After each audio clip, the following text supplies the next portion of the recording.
Hi friends, thanks for joining me as we continue our study in 1 Kings chapter 19, trying to understand the nature of how we find ourselves in discouragement, depression, what God does in the midst of that, and how we can find ourselves getting out of it. And the framework of the 19th chapter of 1 Kings has been an episode in the life of Elijah, an episode that followed the dramatic activities in chapter 18 of 1 Kings as he, under direction of God, defeats the 450 prophets of Baal in the duel over sacrifices on Mount Carmel.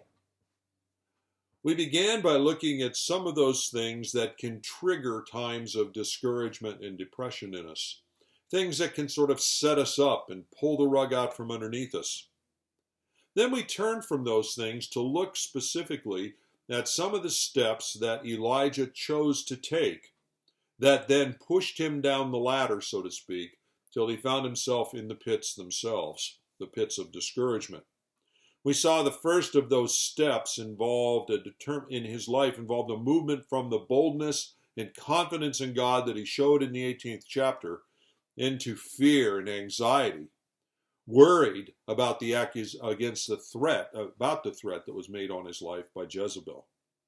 We saw the second of those steps was when he allowed himself, on the basis of that fear, to run away from God's purpose and plan for him. He ran in the opposite direction from where God wanted him to be.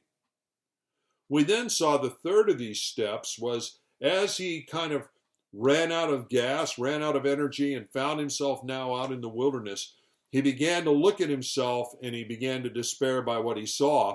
He saw that he was no better than his fathers, meaning, I thought I was more strong, more faithful, a bigger asset to you, God, and here I am guilty of everything that all of the other people I've judged had been guilty of.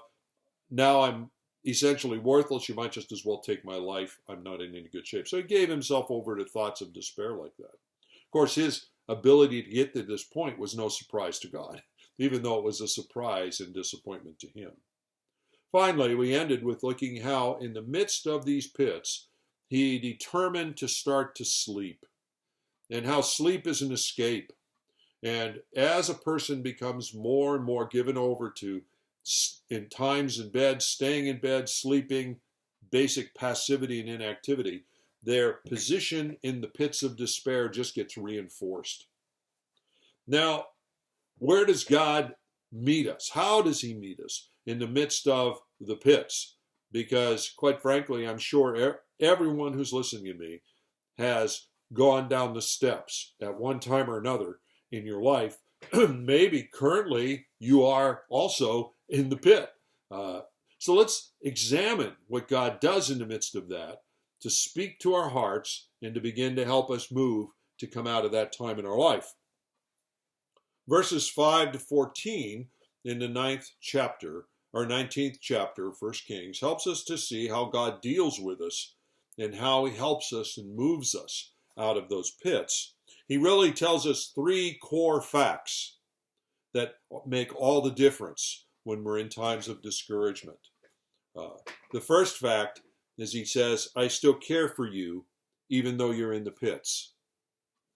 The second fact, I will not change the circumstance to get you out of the pits. And the third, let me give you some perspective on the circumstance. Now, each of these we're going to look at much further. So keep with me as we move forward. And today we'll look at the first of these core facts. God speaks to our hearts even in the midst of the pits. And he says, I still care for you, even though you're in the midst of the pits. You might, like Elijah did, get so disappointed in yourself you don't care for yourself anymore, you just want to die. I mean, you may well be at that point or have been at that point in your life. But God looks at you and he says, I love you. I haven't stopped caring for you because you've blown it. I haven't stopped caring for you because you've given in to fear or whatever the issue is that you've chosen to be. He never stops loving us despite our condition. Not many of us get much lower than Elijah did at this particular point in his life. And yet, notice what happens here. As he lay down and as he slept under the broom tree, it says, "Behold, an angel of the Lord touched him and said to him." God sent an angel to speak to him and to touch him in the midst of the pits, in the wilderness, far from where God intended him to be. God didn't just shelve Elijah. He reached out to help Elijah. And he does that in my life, and he does it in your life. Understand, that's the nature of the God we serve. And as he sent the angel to Elijah, the angel did an interesting thing. He responded to Elijah by giving Elijah food and drink. He says, "Arise and eat." And Elijah sees it, takes it, arises, drinks, and lays down again. The angel came initially with a practical ministry of provision for his needs. God did not begin using his angel by rebuking Elijah for where he was. That is profound, brothers and sisters, because that means God doesn't begin by confronting us. He begins by comforting us, meeting our physical and emotional need where we are. Then he seeks to bring us out of the mess we're in. In other words, he doesn't ignore the mess. It's not that he's content that you're in the mess, but he doesn't start off with rebuke in it. He starts off with provision. How do you see God? What is your picture of God?